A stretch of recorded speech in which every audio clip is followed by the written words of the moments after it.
सीधा चला जाता है, मार्ग में उसका स्खलन नहीं होता, उसका पतन नहीं होता। बड़े बड़े तपी तपस्वी, बड़े बड़े योगी, उनके साथ ऐसा हो गया कि कभी कोई स्वर्ग से अप्सरा सामने आई तो तब तपस्या भूल गए और उसके पीछे आसक्त हो गए, उनका पतन हो गया। लेकिन भगवान के प्रेमी भक्तों के साथ ऐसा कभी नहीं हुआ और न ऐसा हो सकता है। इस प्रकार का भगवान को पाने का उपाय, इस प्रकार भगवान का स्मरण बना रहे इसका उपाय, भगवान प्रसन्न रहे इसका उपाय, इसके इन महात्मा ने 4 उपाय बताए। पहला, तदर्पण कर, जो कर्म करो, करना तो कुछ ना कुछ सारा दिन होता ही है, इसे भगवान के अर्पण करो। घर में झाड़ू बुहारू लगाओ तो उस समय मन ही मन भगवान के नाम लेते हो और ये सोचो कि भगवान हमारे घर हैं, भगवान सारी में है, भगवान चित्र के रूप में है। मैं झाड़ू लगा रहा हूँ या मैं झाड़ू लगा रही हूँ तो भगवान को साफ सुथरी जगह मिलेगी, बस इतना सोचो। झाड़ू तो लगाना ही है, सफाई तो करनी है। अगर मन में ये विचार बना रहे कि मेरे घर में ठाकुर जी की सेवा है या मेरे घर में ठाकुर जी का चित्र है और कुछ नहीं भी है तो भगवान सारी में है, मैं जो करता हूँ उस पर उनकी निगाह रहती है, मेरा घर साफ सुथरा होगा तो भगवान को अच्छा लगेगा। तो मानो आपने सफाई करके सफाई का भगवान के प्रति भोग लगाते हैं। तदर्पण करना तो था ही, उनके अर्पण करते। रात को सोते समय ये विचार करो कि अगर अचानक रात को आँख खुली तो मैं नाम का जप करने लगूंगा, भगवान के रूप का ध्यान करने लगूंगा। और जब सुबह को सुबह उठे तो ये सोचा कि सुबह उठ गया, चलो भगवान का स्मरण तो कर ही लेता हूँ। रात को सोते समय ये सोचे कि सुबह को उठते ही पहला काम भगवान को प्रणाम करना करेंगे, भगवान का स्मरण करेंगे, भगवान का ध्यान करेंगे। तो रात की जो घंटों की नींद है वो भी तुम्हारी पूजा पाठ करते। ऐसा यहाँ पर महात्मा कहते हैं। जो नित्य प्रति के क्रियाकलाप है, जो रोजमर्रा की जिंदगी के छोटे मोटे सारे दिन के काम है, ये सब लोग भगवान की सेवा कर रहे हैं और उस दौरान भगवान का स्मरण करते रहो। भगवान के रूप का ध्यान न कर सको तो नाम का जप करते रहो, मुँह से भगवान का नाम निकलता रहे, राम राम हरे हरे कृष्ण कृष्ण हरे हरे, कोई भगवान का नाम निकलता रहे। ये भी भगवान की ओर पहुँचने का एक बड़ा सरल, सुंदर और सुनिश्चित उपाय है। दूसरा, ज्ञान वैराग्य। ज्ञान, अपने मन में ये ज्ञान हो कि ये संसार है, ये जीवन है, अंततः समाप्त हो जाएगा, इस पर लगे रहना, इस पर फंसे रहना, इसके लोगों में लगे रहना, अपने रिश्तेदारों में, इष्ट मित्रों में, आसपास के लोगों में आसक्त होना, ये सब एक दिन समाप्त हो जाएगा। आँख में की नीची जग पर कुछ भी नहीं रहेगा। ये मेरा सारा सामान, मेरी छोटी मोटी चीज़ें, मेरे पैसे और बैंक अकाउंट और मेरे डिपॉजिट्स और मेरे प्रियजन, इष्ट मित्रगण, बस जब तक मैं जिंदा हूँ तभी तक हैं, कब तक जिंदा हूँ ये पता नहीं। जहाँ मैं गया ये सब साथ गए, मेरे लिए सब समाप्त।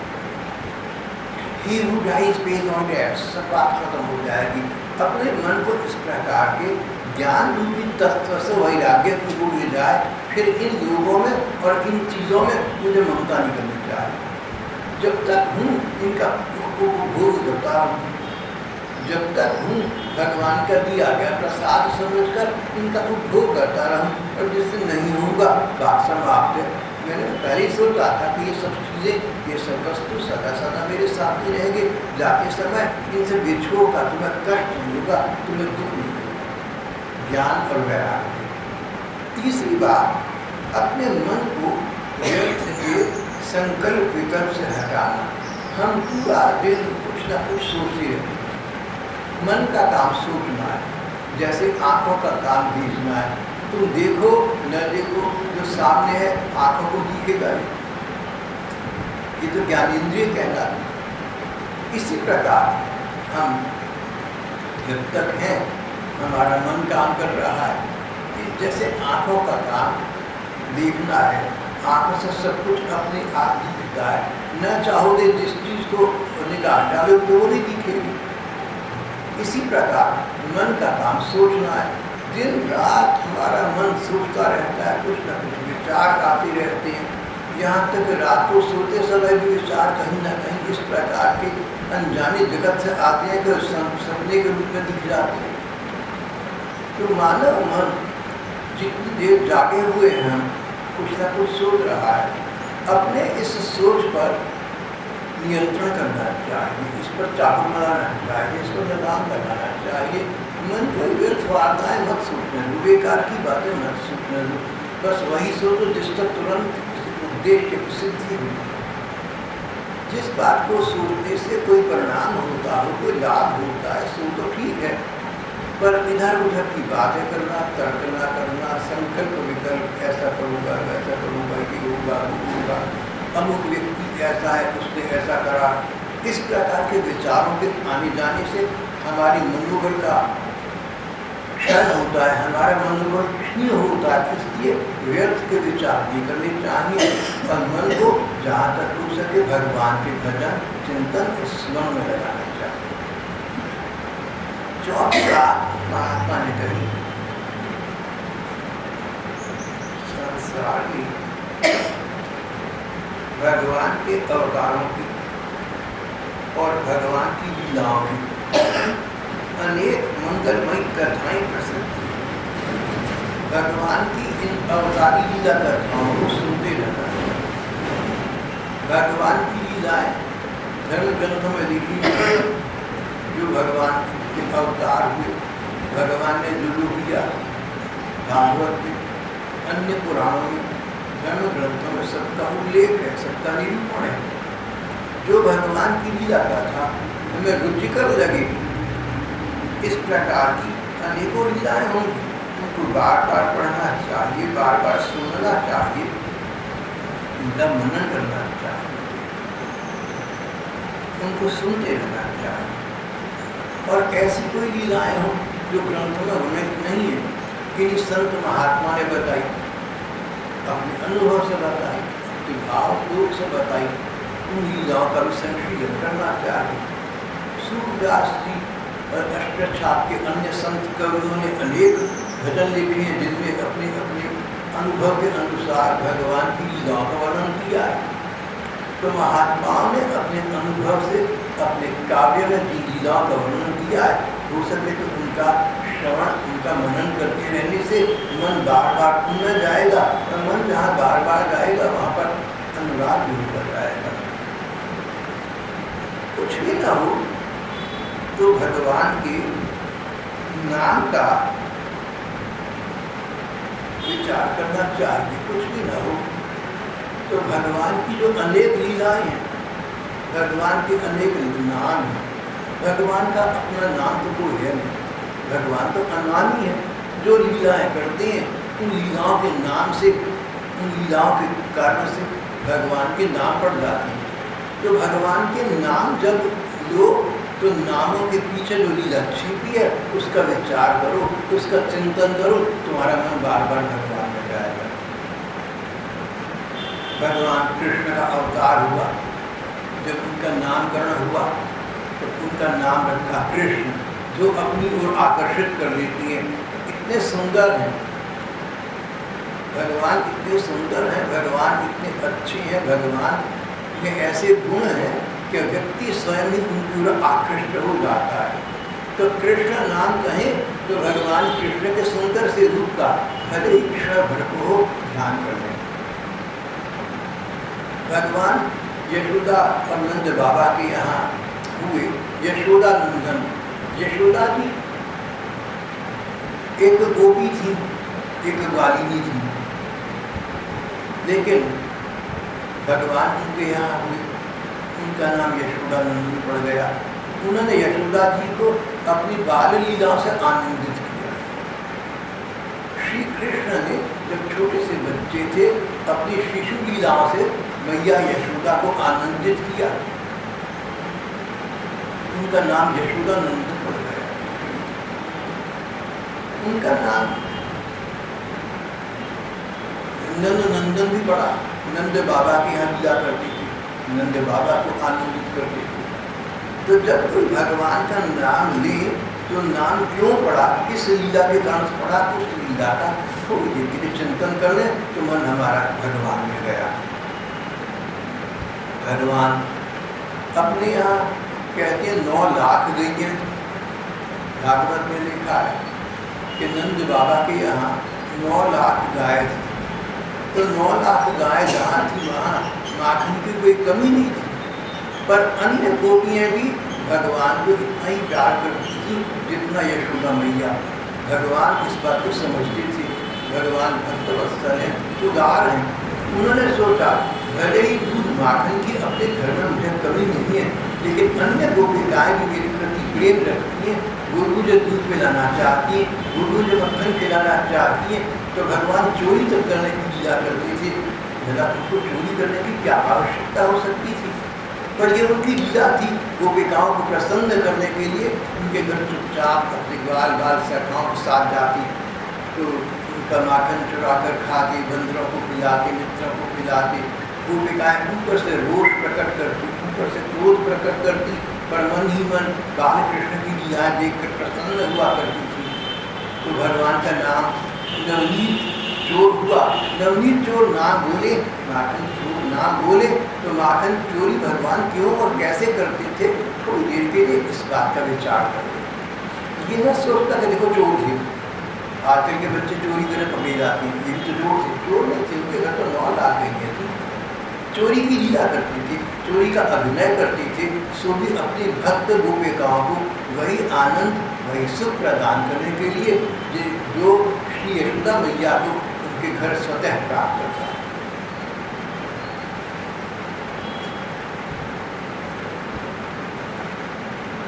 गोपिकाओं के घरों में जाकर भगवान बहुत चंचलता करते, नटखटपना करते, शैतान शरारत करते, इसलिए उनका नाम नटखट नागर पड़ गया। नटखट नागर शैतानी करने वालों में प्रधान श्रेष्ठ, नाम ही नटखट नागर पड़ गया। फिर भगवान ने गिरिराज गोवर्धन को एक अंगुली पर 7 दिन तक उठाए रखा, उनका नाम गिरधर नागर पड़ गया। जब गिरधर नागर शब्द कीर्तन में आए, जब गिरधर नागर शब्द कहीं पढ़े, जब गिरधर नागर शब्द हम स्वयं कहीं बोले, तो भगवान ने अपने भक्त गोपिकाओं की रक्षा के लिए एक पर्वत तक को उंगली पर उठाए रखा। वे भगवान हमारी रक्षा करने में क्यों चूकेंगे? इस प्रकार का सध्यान अपने मन में लाने का प्रयत्न करें। भगवान वन में जाते, उनके मन में ही बना रहता था कि मेरे पीछे मेरी प्यारी गोपिकाएँ मेरा स्मरण कर रही होंगी। उनके साथ एक प्रकार का संपर्क स्थापित करने के लिए श्री कृष्ण वन में होते, चारों ओर द्वार द्वार होते, गैयाँ होती, बछड़े होते, उनके मन में गोपिकाएँ होती और उन गोपिकाओं को अपना स्मरण ये कराने के लिए कि मैं भी तुम्हें स्मरण कर रहा हूँ, भगवान वंशी पर निनाद करते, वंशी बजाते। उनका नाम वंशीधर, मुरलीधर, वेणुधर नाम पड़ गया। अपने होठों पर अधर धरे, अधरों पर वंशी धरे भगवान, अधरों पर वंशी धरे भगवान, वंशी के स्वर में गोपिकाओं के नाम ले लेकर पुकारते। वंशी वादन में विशेषज्ञ थे, गोपिकाओं को पता होता था कि भले ही श्री कृष्ण सखाओं के साथ वन में चले गए हैं, पर हम सखियों को भूले नहीं हैं, ये स्मरण गोपिकाओं को बना रहता। इस प्रकार के भक्तवत्सल और अपने प्रेमियों का रसास्वादन करने वाले भगवान हैं, हम भी उनका स्मरण करें, हमारे मन में उनके प्रति प्रीति हो, तो जहाँ भी भगवान है वहाँ बैठे हुए भगवान हमारा भी तो स्मरण करते होंगे। मुरलीधर, वेणुधर, वंशीधर भगवान का नाम कहीं आए तो इस प्रकार का स्मरण करें। भगवान गो पालन करते थे, गैयों को बछड़ों को पालते थे बड़े प्यार से, उनका नाम गोपाल पड़ गया। गैयों की रक्षा करते थे, वन में भी, घर में भी, मार्ग में भी, उनका नाम गोविंद पड़ गया।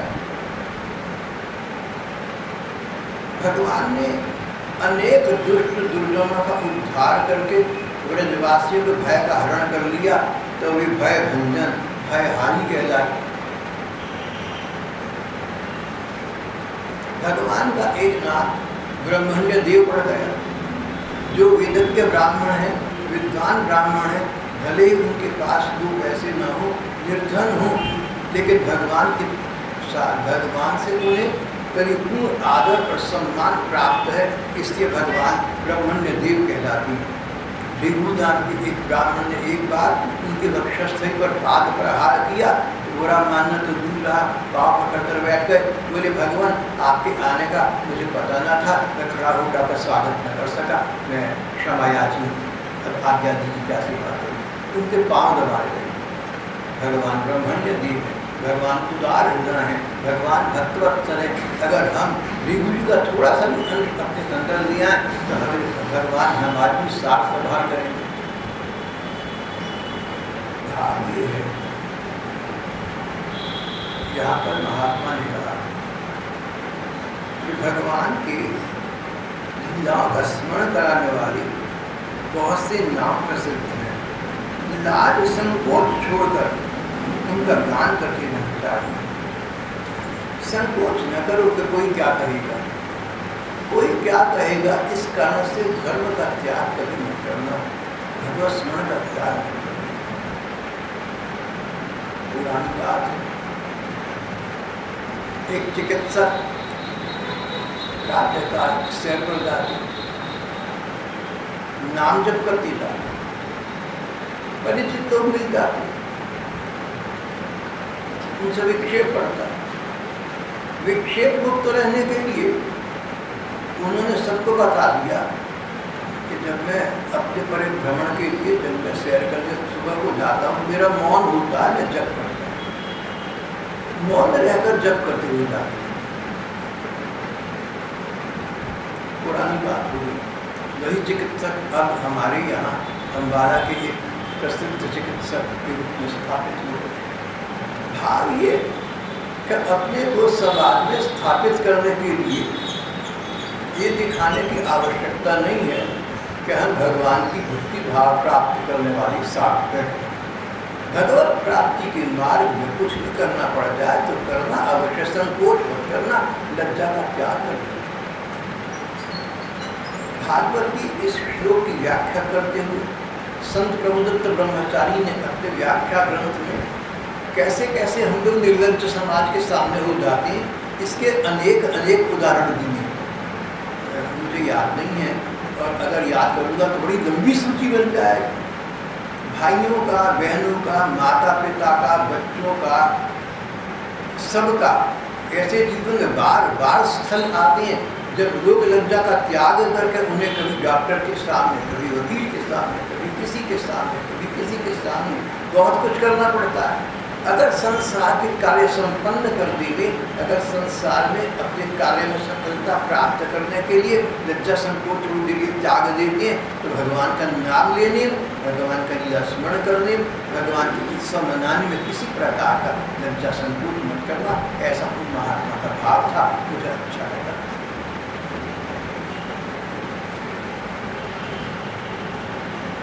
लाज संकोच छोड़कर उनका गान कर देना चाहिए। को छोड़ना, संसार को छोड़ना बड़ा कठिन, घर परिवार को छोड़ना बड़ा कठिन, क्योंकि आप पैसा, धन संपत्ति, लौकिकताएं का छोड़ना बड़ा कठिन है। पर एक भगवान के नाम जप के लिए, भगवान के ध्यान के लिए, भगवान के स्मरण के लिए कुछ देर के लिए लोग लाज का त्याग तो कर सकते हैं, वो तो छोड़ना चाहिए।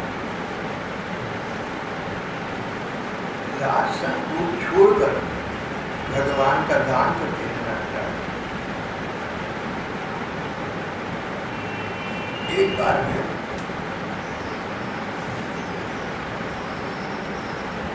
समुद्र शेयर करने को निकला और जिस सड़क पर से जा रहा था वहां दूर से देखा किसी मकान के बाहर बहुत से लोग खड़े थे, भीड़ लगी थी, सब गंभीर थे, लग रहा था कोई दुर्घटना घट गई, कोई अप्रिय बात। जब मैं भीड़ के पास पहुंचा तो वहाँ इनमें से एक भैया निकलकर लड़का बाहर भागा आया। उसने मुझे हंसकर मेरा अभिवादन किया। मैं खड़ा हो गया। मैंने कहा प्रसन्न बड़ा है, क्या बात? बोला किसी की मौत हो गई, उसमें आया था अम्बाला शहर से, मौत के लिए आया था। ये तो ख्वाब ख्याल का था, ये तो कल्पना में भी चाहता था कि आप दिखेंगे। आपको देखते ही मन प्रसन्न हो गया, इसलिए मुस्कान होठों पर चेहरे पर आ गई। एक क्षण को लगा लोग क्या कहेंगे, फिर मैंने कहा लोगों को गोली मारो क्या कहेंगे, जो मर गया तो चला गया, मैंने क्या लेना है, मैं अपनी प्रसन्नता से अपने को वंचित क्यों रखूँ। ये कहकर वो मुस्कुराता हुआ लड़का मेरे से और भी बातें कर रहे। ये तो छोटी सी बात बताई मैंने, मेरे प्रति उसकी भावना है, उसको अच्छा लगा। यहाँ पर आपसे वार्ता अभी की है, इसमें मैं अपनी बात नहीं कर रहा, उस भैया की बात कर रहा हूँ। मरे पर आया था, लोग क्या कहेंगे, खड़ा हंस रहा है, शहर से आया अम्बाला तक। लेकिन उसने कहा नहीं, उसकी दृष्टि में जो भैया उसे मिल गए, उसकी दृष्टि में वो भगवान की प्रसन्न हो गया, मन प्रसन्न हो गया, प्रफुल्लित हो गया।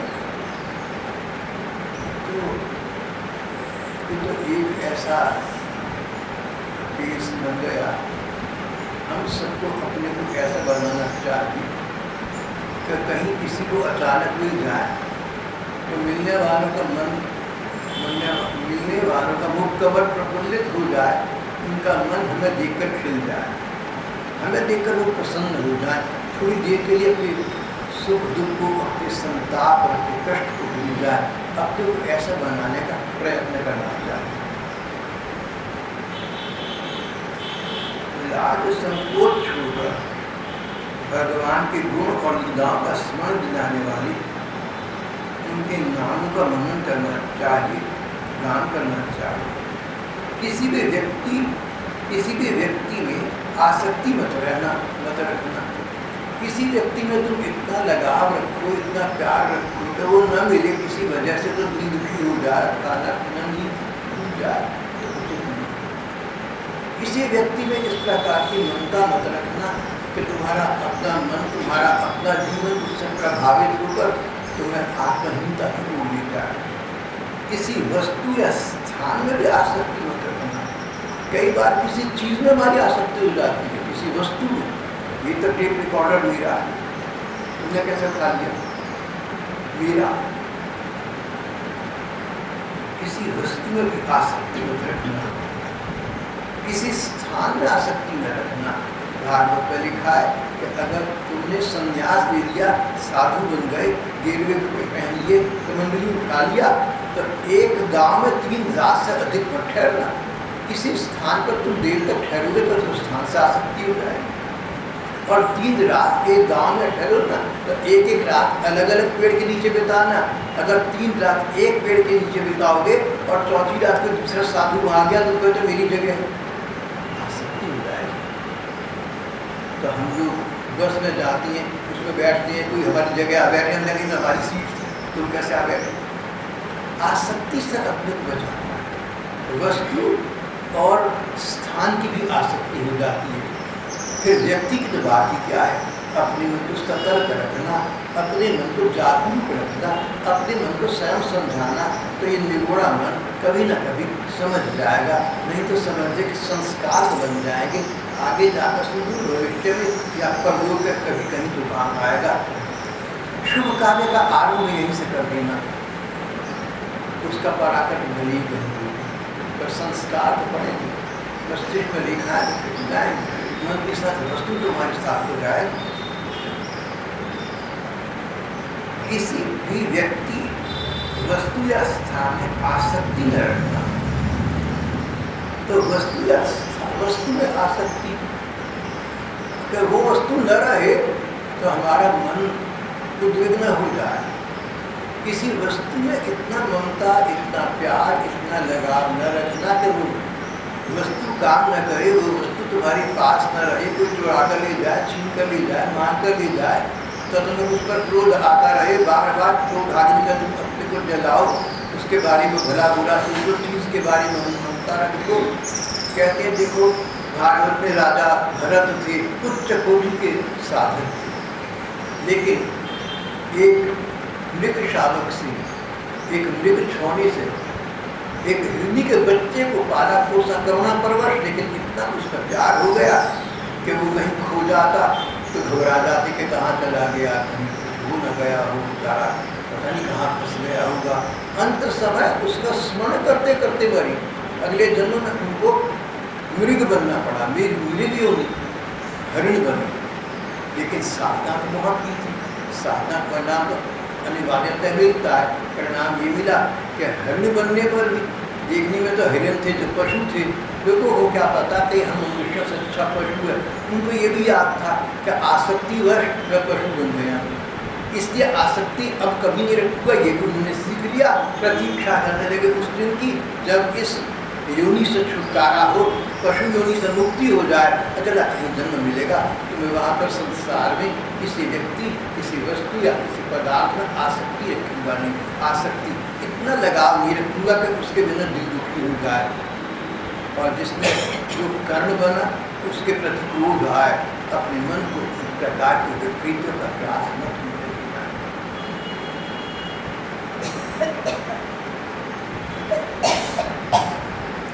जो व्यक्ति इन 4 नियमों का पालन करता है, जो करो भगवान कर, तदर्पण कर। दूसरा ध्यान, संसार 4 दिन की चांदनी है, इसलिए वैराग्य इसमें ममता मत रखो। तीसरा मन को इधर उधर के विचारों से रोको।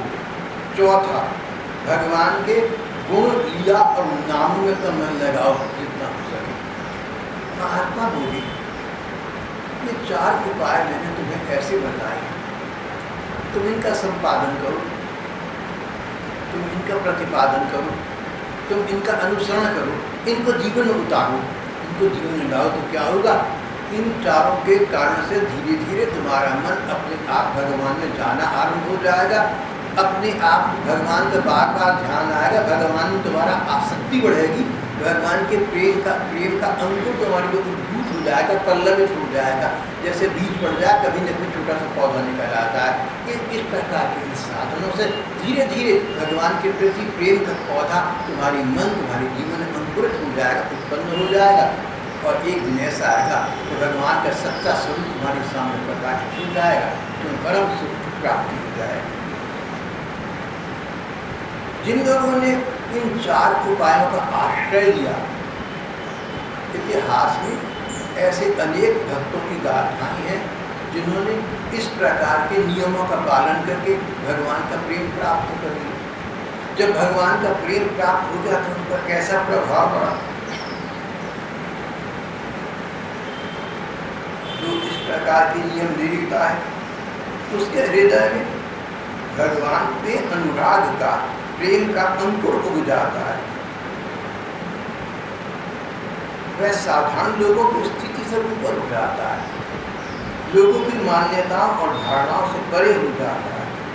वह दंभ से नहीं, दिखावे के लिए नहीं, स्वभाव से ही मतवाला होकर खिलखिलाकर कभी हंसने लगता है, कभी फूल कर रोने पड़ता है, कभी ऊंचे स्वर से भगवान को पुकारने लगता है, कभी मधुर स्वर से भगवान के नाम गुणों का गान करने लगता है।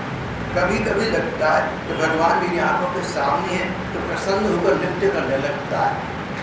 जिन भक्तों ने भगवान के प्रेम को प्राप्त कर लिया उनकी जैसा साधारण संसार के लोगों से अलग हो गए। संसार में लोग तो सोच नहीं सकते कि भगवत प्राप्त व्यक्ति कैसा होता है। कभी रोना, कभी हंसना, कभी मन की आंखों से भगवान का दर्शन करना, कभी लगा कि भगवान सामने है, सजीव है, सचमुच है। कीर्तन करने के बाद नृत्य करने लगी। एक महात्मा, गृहस्थ महात्मा पूर्व काल में हमारे यहाँ आए। ब्राह्मण थे, गृहस्थ थे, पर निर्धन थे। कभी कहीं बैठ गए, कभी किसी के पास चले गए। ठाकुर जी बहुत लगे हुए थे, सरल स्वभाव के थे। हमारे यहाँ लोग अक्सर आकर रहा करते थे। यहाँ के कई बहन भाइयों ने उन्होंने मेरे पास रहते देखा, तो उनको हम लोग सभी लोग प्यार से गरीब ब्राह्मण भक्त देकर सुदामा कहा। सुदामा जी नाम उनका और था, पंडित कमल नायक। तो हम उनको सुदामा जी कहा करते थे।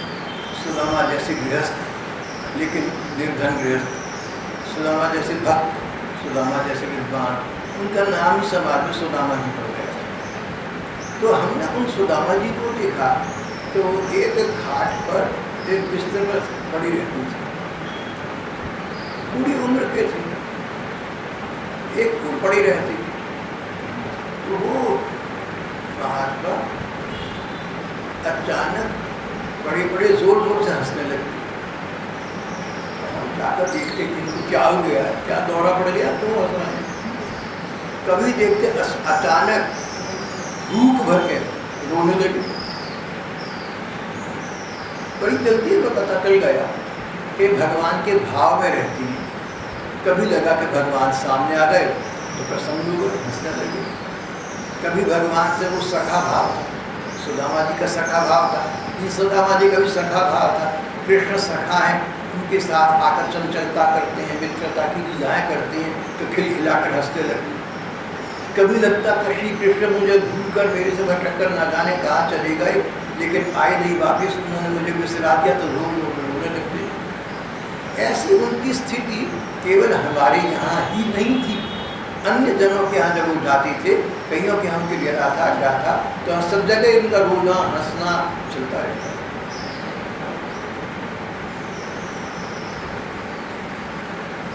साधारण लोगों की स्थिति से ऊपर हो गए, कभी खिलखिलाकर हंसते, कभी रोने लगे। भागवत में लिखा है, दंभ से नहीं स्वभाव से ही। भागवत के कथाकार ने बड़ी एक चेतावनी दी है, दंभ लोगों को दिखाने के लिए। तब पता लग गया, भागवत में लिखा है कि भक्त का लक्षण कभी रोने लगे, कभी हंसने लगे। अब मैं सोचूं कि कैसे लोगों को पता लगे कि मैं उच्च कोटि का भक्त हूँ। अरे अब क्या कठिनाई है, अब तो पता लग गया भक्त कभी रोता है, कभी हंसता है। तो मैं आपके सामने कभी अचानक रोने लगूँ, कभी हंसने लगूँ, खिलखिलाकर, सब समझे कि भगत जी अच्छे हो गए। अरे देखो जी भाई साहब कितने उच्च कोटि के भक्त हैं। तो भागवत के कथाकार कहते हैं फिर कुछ मिलने वाला नहीं है। प्रदर्शन के लिए अगर तुम भक्ति भाव का नाटक करोगे तो उल्टा पाप लगेगा। सच्चे मन से अपने पर कंट्रोल हो, अपने पर नियंत्रण हो। अगर भगवान का भक्त, भगवान के भक्त को भगवान का भाव जाग जाए तो भी जहाँ तक हो सके उससे अपनी चेष्टाओं पर नियंत्रण रखना चाहिए। समाज के सामने अपने को खिलौना न बनाए, अपने को मजाक न बनाए, अपने को शंका का पात्र न बनाए। किसी को भगवत भाव से भी अगर इस प्रकार का भाव आने लगा तो देखने वाले दो प्रकार में बढ़ जाएंगे।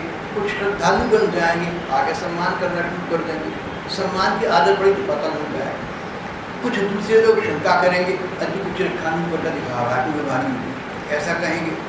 तो हमने उन अविश्वास संतों के प्रति प्रकट व्यर्थ कर दिया अपने समय। जहाँ तक हो सके भगवत संबंधी अपनी अनुभूतियों को अपने तक सीमित रखना चाहिए।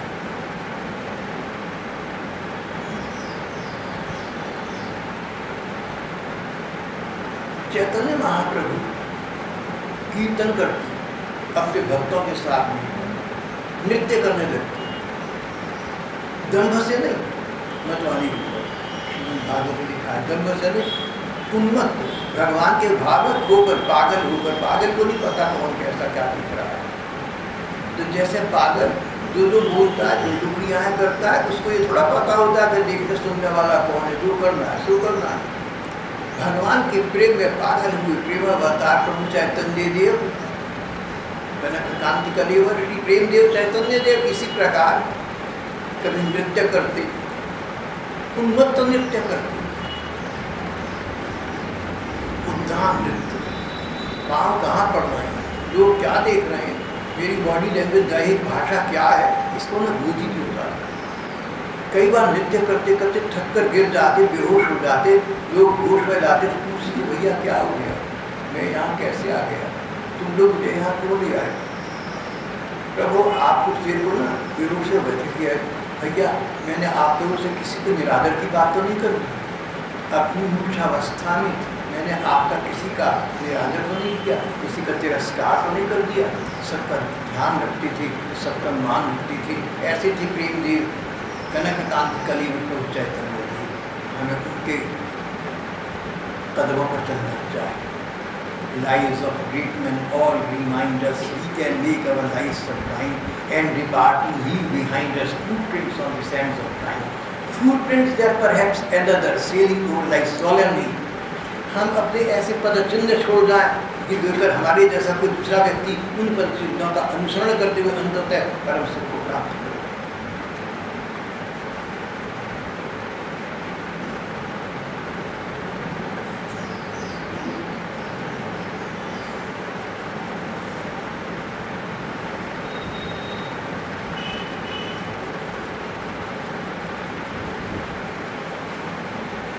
मीरा जी अपने गिरधर नागर के सामने नृत्य किया करती थी।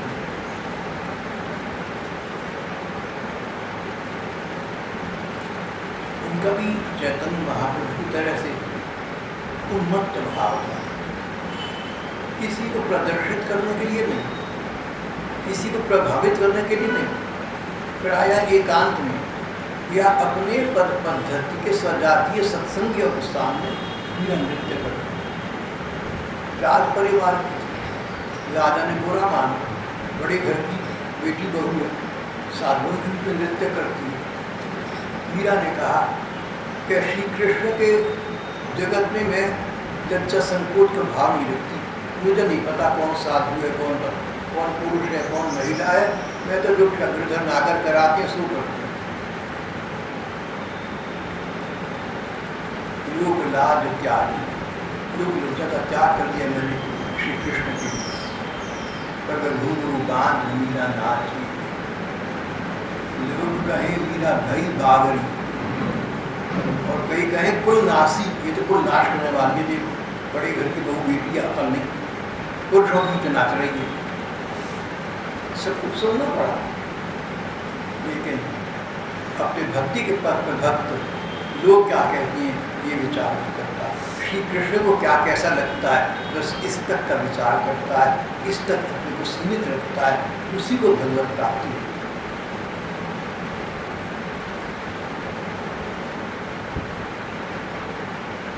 पूर्व काल में भगवान के सखा उद्धव थे। जब उद्धव जी 5 वर्ष के थे तो और बालकों की भांति जब खेलते तो मिट्टी से खिलौने बनाते, मिट्टी से मूर्तियाँ बनाते श्री कृष्ण। 5 वर्ष के बच्चे उद्धव, और फिर आंखें मीच कर बैठ जाते, मैं और कृष्ण हम कलुआ खा रहे हैं, नाश्ता कर रहे हैं। उन्होंने मेरे छींके में से चीज़ छीन के खा ली, अब मैं उनकी चीज़ छीनूंगा। 5 वर्ष के बालक जो नटखट लीलाएँ, भोली भाली अल्लड़ लीलाएँ करते हैं, हमारे उद्धव जी उसी प्रकार के भाव में मग्न रहते और वही किया। बाद में इन उद्धव जी को भगवान ने कहा कि उद्धव जितने प्रिय तुम हो उतने अंतरंग लक्ष्मी जी मेरे निज स्वरूप भगवान शंकर इत्यादि भी नहीं है जितने तुम मुझे प्रिय हो। प्रेम से भगवान प्रेमी के हाथ बिक जाते। राम ही केवल प्रेम प्यारा।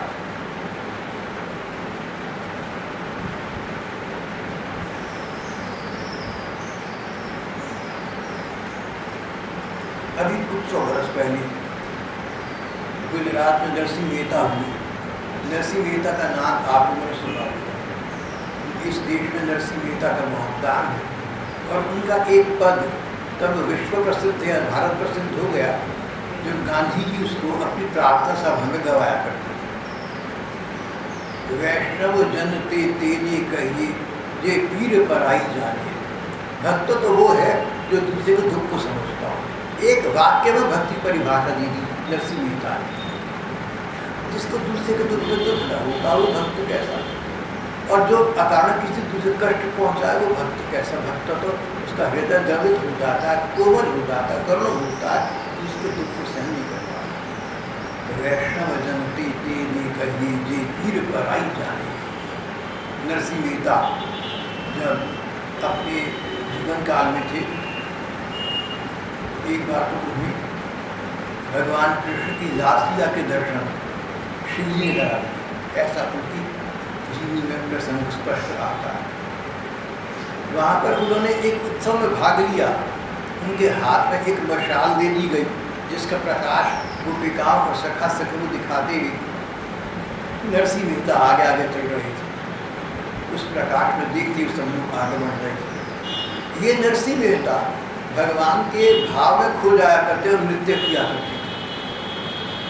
तो यहाँ पर एक बात भागवतकार ने बड़ी स्पष्ट कर दी, नृत्य करना भगवान को रिझाने के लिए, भगवान है उनको देखकर प्रसन्न होकर, भगवान को देखकर प्रसन्न होने पर या भगवान को रिझाने के लिए किसी भगवतीय काल से नृत्य करना बहुत अच्छी बात है।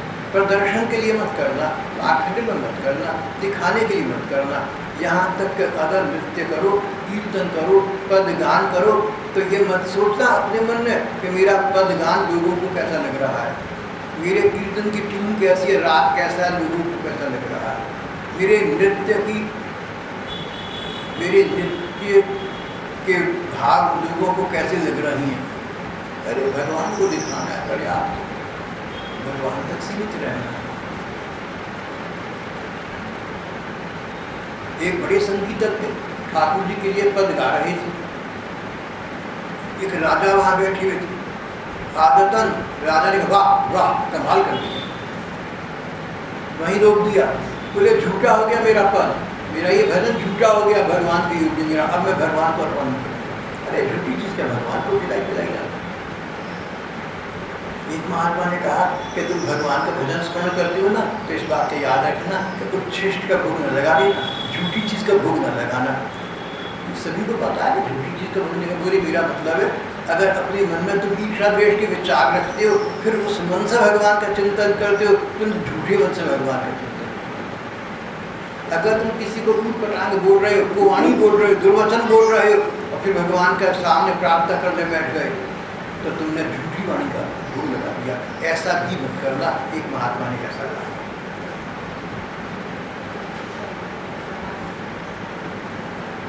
इस प्रकार के हमारे यहाँ अनेक उदाहरण मिलते हैं। इस प्रकार का वर्णन यहाँ पर 9 युगीश्वर में पहले युगीश्वर ने राजा जनक के सामने उनको समझा कर बताया। आज का प्रसंग यहाँ समाप्त करते हैं।